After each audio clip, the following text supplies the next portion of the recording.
Delighted for the whole team, most importantly delighted for His Highness Sheikh Mohammed and Team Godolphin, but also look, he's a home raiser, ДeBawi.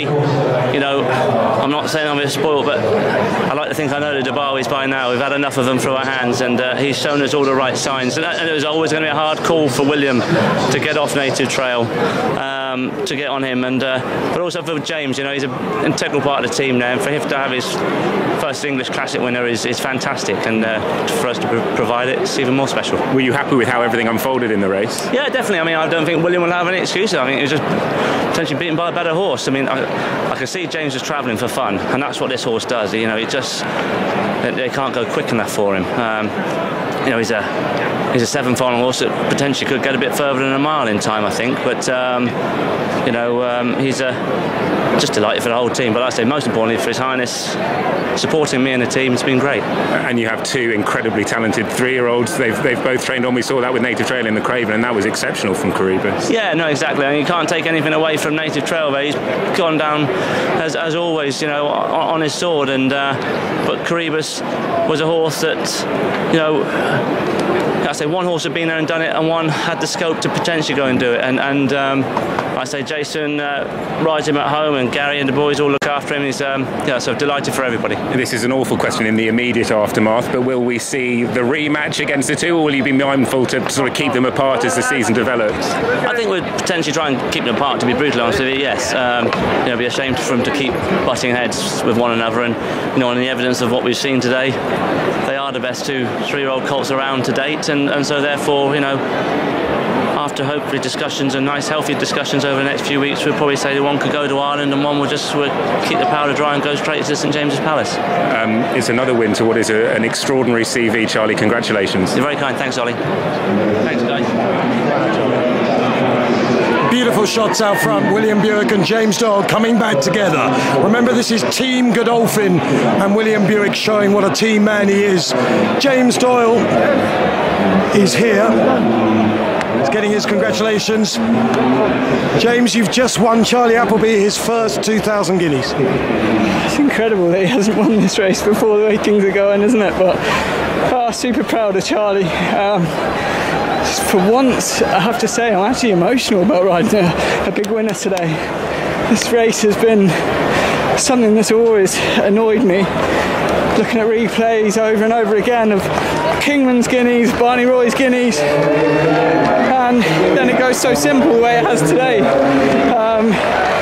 Full credit to Charlie. He's an incredible man, but he's an incredible man to learn from and to work for. It's just honestly a privilege to work for him. His Highness Sheikh Mohammed, I'm just very proud to have ridden him the 2,000 guineas winner. It's amazing to be part of what's happening at the minute. It really is. I mean, this is terrific to see such emotion in you in one way, James.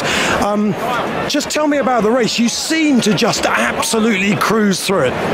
Well, my main thing, speaking to William, he said, look, he has been very relaxed in his work, but first run of the year, you always have to watch they don't want to do too much early. And from that draw, my only worry was getting left without any cover, but after going half a furlong, I was pretty happy.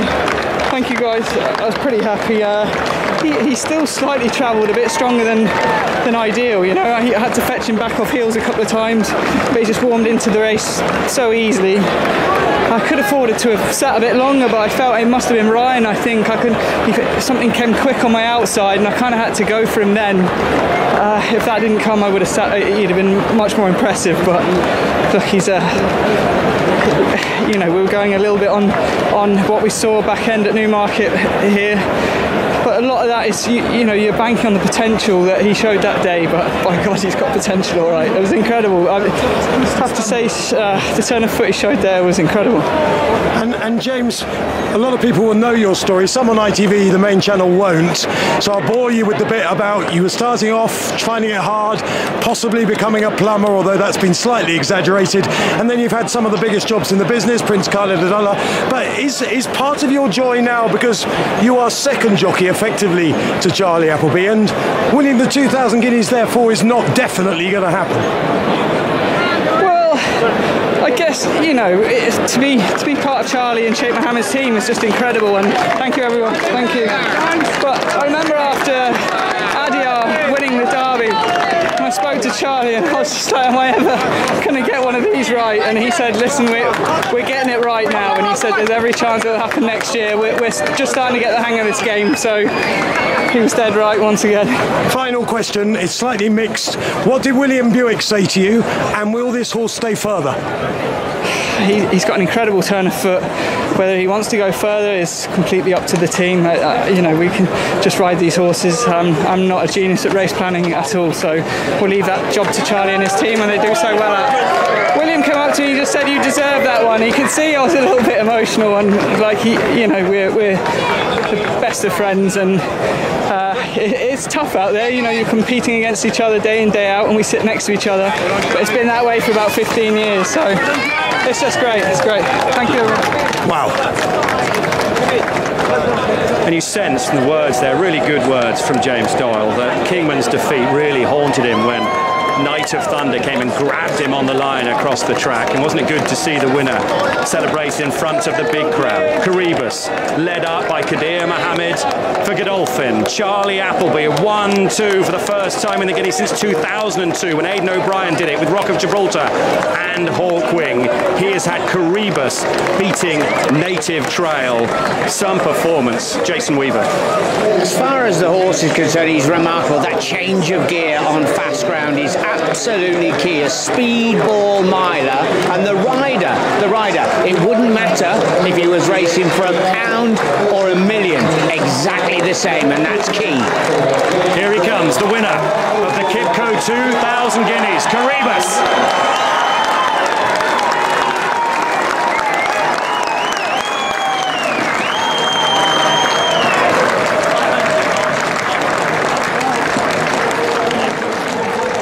Won the Guineas at 5-1. Native Trail second at 5-4. Luxembourg so eye-catching for down the track, shortening for the Derby off the back of that 9-2. He was the first horse under pressure. Put this achievement into perspective, Rough Scott.